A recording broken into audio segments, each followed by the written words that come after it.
এখন পলিটিক্যাল ইয়েগুলো যদি আমাদের ঠিক হয় তাইলে পলিটিক্যাল ইকোনমি অটোমেটিক আপনার ঠিক হবে।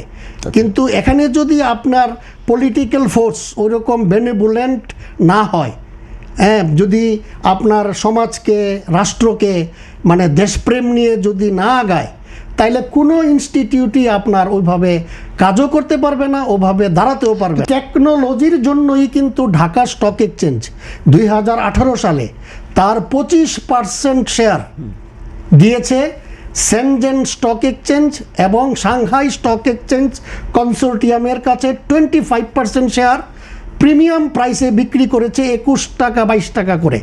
ওদের স্বপ্ন পূরণে পাশে থাকতে পেরে আমরা গর্বিত। আর চিটাগং স্টক এক্সচেঞ্জ 2022 সালে তার 25% শেয়ার স্ট্র্যাটেজিক পার্টনার হিসাবে ওরা বাইরের দেশকে দেয় নাই, বাংলাদেশেরই বসুন্ধরা গ্রুপের একটা সিস্টার কনসার্ন এবিজি লিমিটেডের কাছে 25% দিয়েছে চিটাগং স্টক এক্সচেঞ্জ। এবিজি এটা সংক্ষিপ্ত রূপ, এটা হলো আনবির বসুন্ধরা গ্রুপ লিমিটেড। তার মানে 25% স্ট্র্যাটেজিক পার্টনার হলো আমাদের বসুন্ধরা গ্রুপ কংগ্লোমারেট। এবং এই স্ট্র্যাটেজিক পার্টনার নেওয়ার উদ্দেশ্যই ছিল যাতে আমরা যে আপনি যে বললেন যে আরও কিছু মানে এই স্টক এক্সচেঞ্জগুলোর ক্যাপাসিটি বাড়ানো।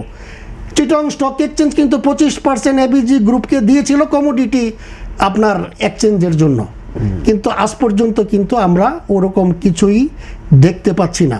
ঢাকা স্টক এক্সচেঞ্জ মানে এই যে সেনজেন গ্রুপের কাছে গিয়েছিল, আপনি জানেন কি না সেনজেন পৃথিবীতে 6th লার্জেস্ট আপনার স্টক এক্সচেঞ্জ এবং ওর টাকা ট্রিলিয়নে, প্রবাবলি আজকে এটা 7.8 ট্রিলিয়ন তার আপনার এই যে ক্যাপিটালাইজেশন, মার্কেট ক্যাপিটালাইজেশন।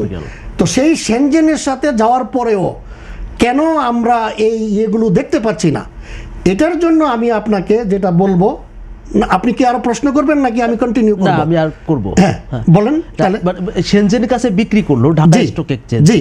এরপরে সেটা যদি বিক্রি নাও করে, বাংলাদেশ না সারা পৃথিবীতে স্টক মার্কেট যেখানে উঠে এসেছে, সারা পৃথিবীতে আমরা অর্থনীতির দিকে যখন তাকাই তখন প্রথম চোখ পড়ে আমাদের হচ্ছে স্টক এক্সচেঞ্জের দিকে। আপনি নাসডাকের কথা বলছেন, সেনজেনের কথা বলছেন, কলম্বো স্টক এক্সচেঞ্জের কথা বলছেন, মুম্বাই স্টক এক্সচেঞ্জের কথা বলছেন, সিঙ্গাপুর স্টক এক্সচেঞ্জ। এইগুলোতে দেখলেই আমরা দেখি যে ওইখানে আসলে পরিস্থিতিটা কি। বাংলাদেশের এত বেশি, এত বছর পরেও এত বেশি পিছিয়ে পড়ার আসলে কারণ কি? তাদের টেকনোলজি কেন নাই? কিন্তু ঢাকা স্টক এক্সচেঞ্জ তো কখনো বলছে না যে আমাদের টেকনোলজি নেই।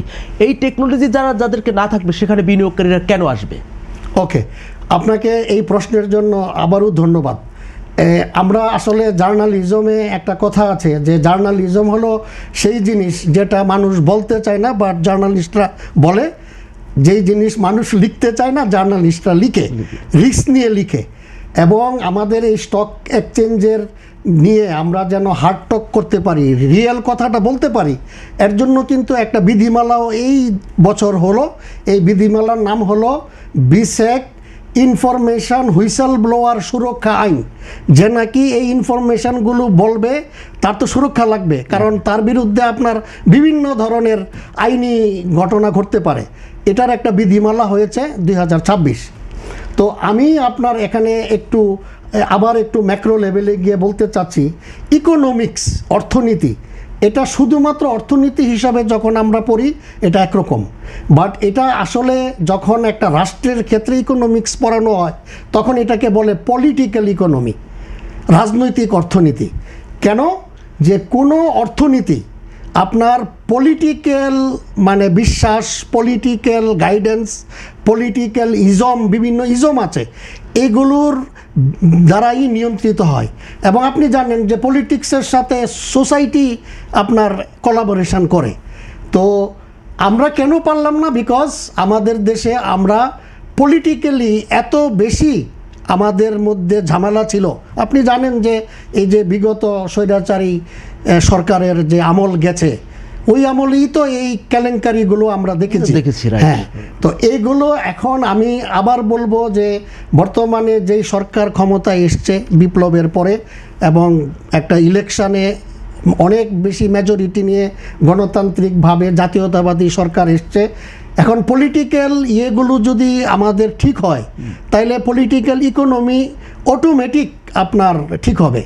কিন্তু এখানে যদি আপনার পলিটিক্যাল ফোর্স ওইরকম বেনেভোলেন্ট না হয়, হ্যাঁ, যদি আপনার সমাজকে রাষ্ট্রকে মানে দেশপ্রেম নিয়ে যদি না আগায়, তাইলে কোনো ইনস্টিটিউটই আপনার ওইভাবে কাজও করতে পারবে না, ওভাবে দাঁড়াতেও পারবে না।